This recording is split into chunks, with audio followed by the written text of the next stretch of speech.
Hey guys, Michael from Copper vs Glass, and in today's video we are checking out the latest device from Hafury, which is the Meet. Now Hafury is a sub-brand of Cubot, which is a very popular Chinese manufacturer of mainly budget devices. So how does the Meet stand up in 2024? Well, let's take a look. But first off, a massive thank you to Hafury for sending this device over for the purpose of review. Now all of the thoughts and opinions as always in this video are of course my own, but it will be linked in the description down below if you guys do want to check it out for yourselves. Now I normally do unboxings of devices, but this one's a little bit different, and that's where we're going to be starting for one very specific reason. So here we have the packaging, and no, this isn't just a review sample, this is the consumer box that you guys will be getting if you purchase the device. Opening up, you're greeted with the first indication this phone is really made for all the women out there. It's the first phone that I've personally reviewed that's really just centered towards one demographic. But I don't necessarily think it should be, because the overall device itself, if you don't have some of the bells and whistles that come inside this packaging, is not too bad overall for anyone that's looking for a more budget-friendly device. So taking that sheet off, you have the device on the left, plus a case and tons of accessories on the right-hand side.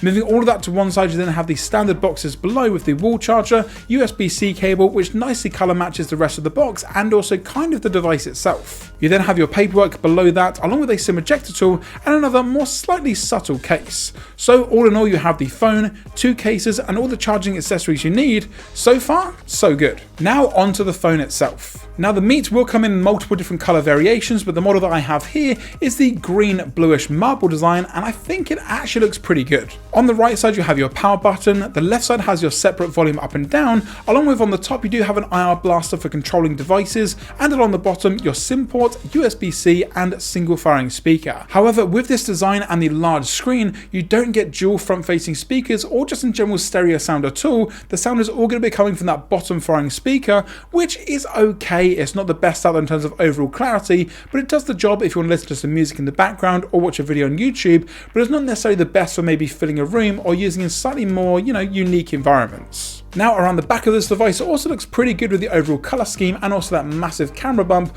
which of course we will get onto later in the video. And I was actually pretty surprised with the overall weight and form factor of this device. Now don't get me wrong, it's not a small device by any means, but also doesn't weigh all that much, and although you do have that large camera around back, it doesn't kind of affect the centre of gravity on the phone. If you're holding it in your phone normally, it doesn't feel like it's going to topple over or anything like that, and actually having that large camera around back also means that if you do place it flat on a table, you also don't really get that wobbling that you do get with some of the larger camera housings off to the side, for example on the iPhone 15 Pro, and here's a little comparison about exactly how they look on a table. You can see that one fares a little bit better than the other. Now to get onto one of the best features of the Meet, and that is of course the screen. What we have here is a 6.6 inch 1080 by 2400 OLED 120Hz panel. And already for a budget device, that has a lot of good things to like. You've got high resolution, you've got pretty good bezels around the edge of the display, 120Hz. So overall, is it any good color wise, and how does it affect the overall performance? Now, yes, it is curved quite aggressively, but overall it's bright,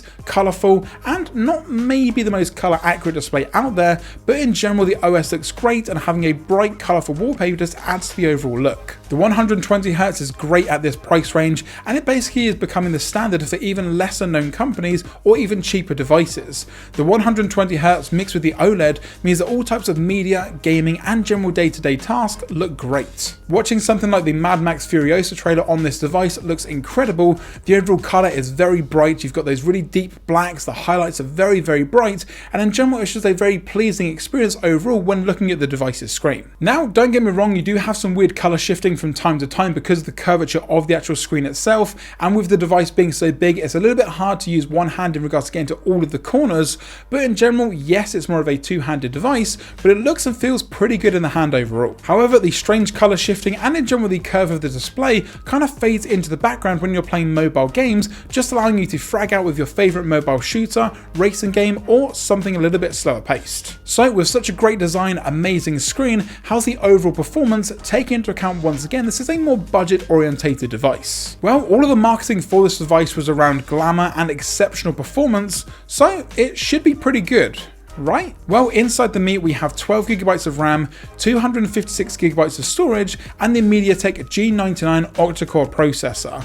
And to get this out of the way quickly, the device is not super fast. It's fluid because of the overall screen and that 120Hz, but the general day-to-day performance could be a little bit better from time to time, especially if you're playing graphics-intensive mobile games. And my go-to games for the benchmark side of things is Asphalt 9 and COD Mobile.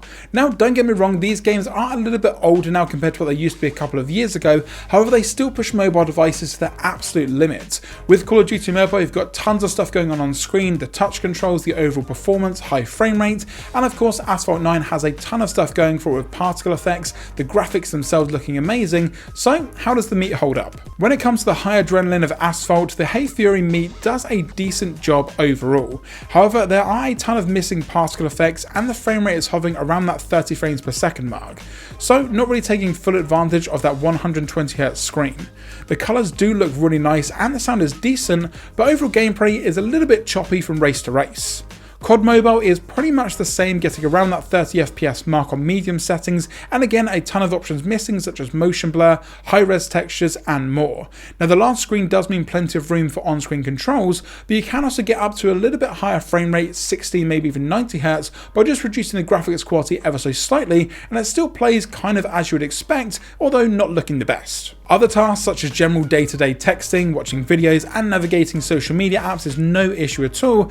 However, for some reason Instagram, one of the biggest if not the biggest social media apps, isn't compatible with this device whatsoever.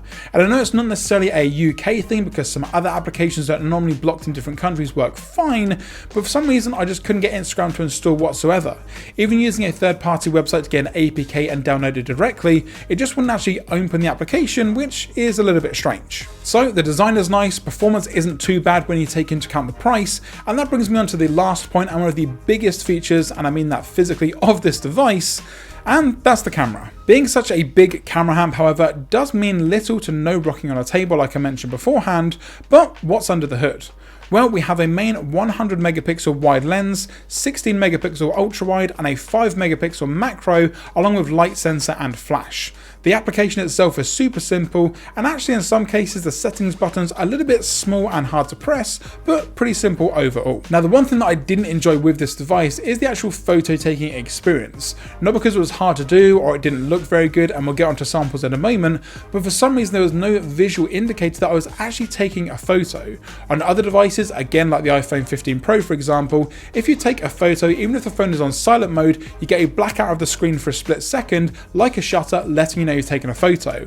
However, with the Meet, it doesn't do that for some reason, and some people may think that's a good thing because it's taking a photo very, very quickly, but it's not necessarily doing that. The only way you can see you've taken a photo is the tiny little thumbnail in the bottom corner of the camera application changes so that you know you've taken a new shot. So again, having a little bit more visual feedback would be nice, maybe in a future software update. There is also a 32 megapixel front-facing camera with all of the beauty options that you can think of.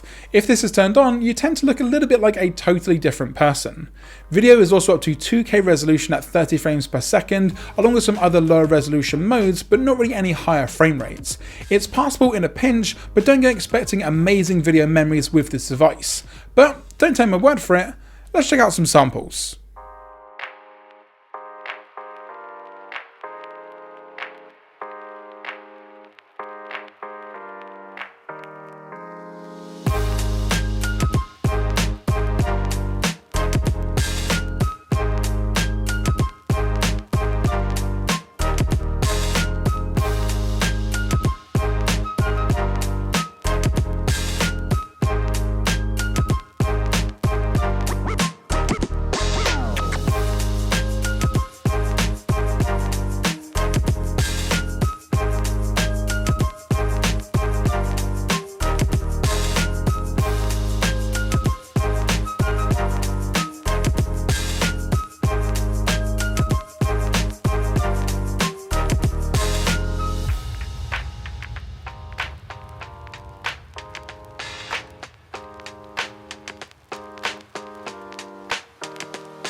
Now, some other notable features of the Hafury Meet would also be the battery life. It's actually pretty good, even considering the huge screen, and maybe that's because it's not the most powerful device. The 5100 mAh battery does do a great job, and if you want a whole day of Pokemon hunting, this is maybe the device for you. Also, watching videos or listening to music on a long trip is definitely a breeze for this particular device here. Now, I can't end this video without going back to the unboxing and touching on some of the accessories that come with the Meet. I'm kind of a little bit lost for words. The plastic clear case offers minimal protection while adding some nice gold accents to the device, and it's kind of your standard plastic snap on the back style case. But then we've got the other one. You can store small items in the back pocket or even use it like a wallet. Now, overall the case is bulky, horrible to hold, feels a little bit slimy due to the cheap materials, and I think that's because it is just in general a very cheap looking case. You do also have a chain strap if you do want to layer it like a purse, if that's the kind of thing that you're into.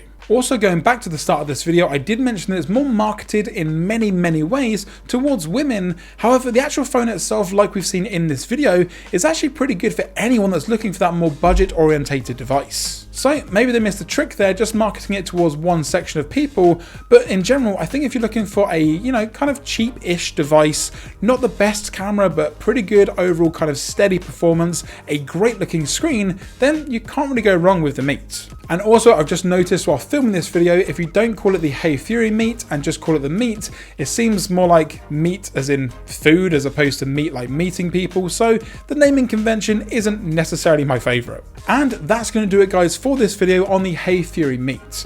Now, like I mentioned, it was sent over for the purpose of review. However, the company is seeing this video at the exact same time you guys are, so they don't have any editorial rights whatsoever.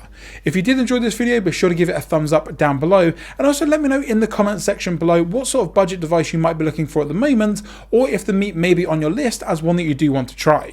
If you're not already subscribed to the channel, now is a great time to do so, and of course, once you've hit that subscribe button, don't forget to turn on notifications so you're notified anytime I post a video here on the channel. I'm Michael from Copper vs Glass. Thanks very much for watching. I actually think this device isn't too bad, and I'll catch you guys in the next video.